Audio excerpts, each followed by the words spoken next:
विधानसभा चुनाव को लेकर राज्य में झारखंड कांग्रेस की मैराथन बैठक समाप्त हो गई है।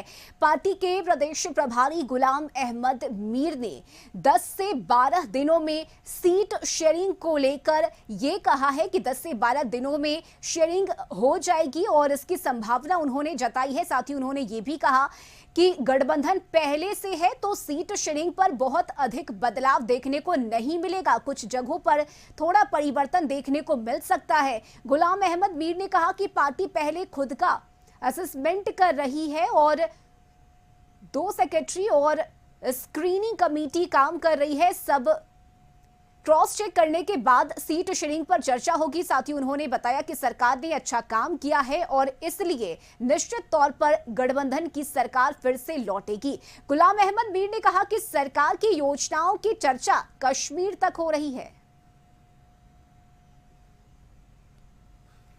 प्रोसेस होता है, वो प्रोसेस मेरे ख्याल से अगले 10-12 दिन में कंप्लीट होगा। जैसे मैंने कहा 2 सेक्रेटरीज भी लगाए गए, स्क्रीनिंग कमेटी के हमारी टीम यहाँ आकर सारे सीनियर लीडर से बातचीत किए हैं और अभी पार्लियामेंट्री कॉन्स्टिट्यूंसी लेवल के ऑब्जर्वर्स भी आ रहे हैं। तो वो जब तक सारे चेक क्रॉस चेक हमारे विद इन पार्टी नहीं आएगा तो तब तक हमें खामखा किताब लेकर जाना है, तो वो ठीक नहीं। इसलिए उसको टाइम बाउंड कर दिया, अगले 10 दिन के अंदर वो प्रोसेस कंप्लीट हो और विनेबिलिटी हमारी टॉप प्रायोरिटी रहेगी और उसके हिसाब से कौन सीट कौन लड़ेगा, हो सकता है उसमें थोड़ा सा मतलब रिशफलिंग हो। और सहयोगी राहुल इस वक्त हमारे साथ जुड़े हुए हैं। राहुल, आज सुबह ही कांग्रेस की मैराथन बैठक हुई है और इस बैठक में कई ऐसे अलग अलग मुद्दे रहे जिस पर चर्चा की गई।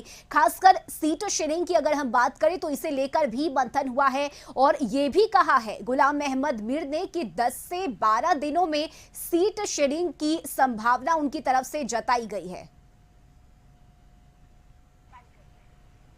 देखिए, जिस तरीके से 12 घंटे के करीब दौरे पर गुलाम अहमद मीर झारखंड आए थे, हालांकि वो बिजी शेड्यूल में अपना समय निकाले थे और जिस तरीके से आप देखेंगे कि उन्होंने साफ कहा है कि वो पहले श्रीनगर में थे और श्रीनगर से दिल्ली आए, दिल्ली से सीधे वो रांची रात में 9 बजे करीब पहुंचे हैं और 9 बजे रात पहुंचने के बाद सुबह की अगर बात करें तो उन्होंने कुछ नेताओं के साथ बैठक की है और जो रिपोर्ट लेना था उनको इससे पहले जो स्क्रीनिंग कमेटी के जो सदस्य आए थे, प्रभारी आए थे, उनकी रिपोर्ट ली। उसके साथ ही जो 2 सह प्रभारी दौरे पर आए थे झारखंड में, उनकी रिपोर्ट ली और दोनों रिपोर्ट लेकर आज 9 बजे के बाद 10:20 के फ्लाइट से दिल्ली भी रवाना हो गए। जिस तरीके से उन्होंने कहा है कि सीट शेयरिंग को लेकर 10 से 12 दिनों तक में जो है बातें बन जाएगी। उसके साथ ही 1-2 जगह पर सीट में अदल बदल हो सकता है, लेकिन जो पहले से हमारी सीट शेयरिंग थी वो कायम रहेगी। उसके साथ ही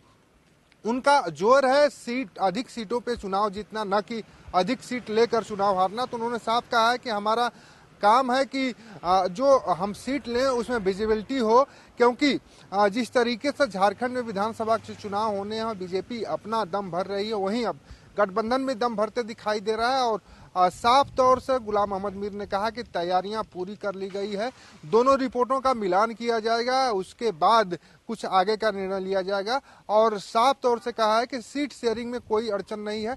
10 से 12 दिनों के अंदर सीट शेयरिंग हो जाएगी। तो कह सकते हैं रश्मि कि 10 से 12 दिन जो झारखंड के लिए एक बड़ा दिन साबित होगा, महागठबंधन के लिए बड़ा दिन साबित होगा, क्योंकि लगातार कयास लगाए जा रहे हैं कि 33 सीटों पर कांग्रेस झारखंड में चुनाव लड़ना चाहती है गठबंधन में, जबकि जेएमएम की ओर से 33 सीटों पर सहमति नहीं बन रही। अब देखना यह होगा कि 33 सीटों पर अगर सहमति बनती है तो कौन कौन सी वो 2 सीटें होंगी जो झारखंड कांग्रेस के खाते में अधिक होंगी, क्योंकि कई ऐसी सीटें हैं जहां से जेएमएम भी लड़ना चाहता है, जिस पर कि 2019 में कांग्रेस ने अपना उम्मीदवार उतारा था। जी बिल्कुल राहुल, ऐसे में देखना होगा कि जब सीट शेयरिंग को लेकर घोषणा की जाती है पार्टी की तरफ से तो कितनी सीटों पर दावेदारी कांग्रेस की रहती है। बहुत शुक्रिया राहुल आपका तमाम जानकारी के लिए।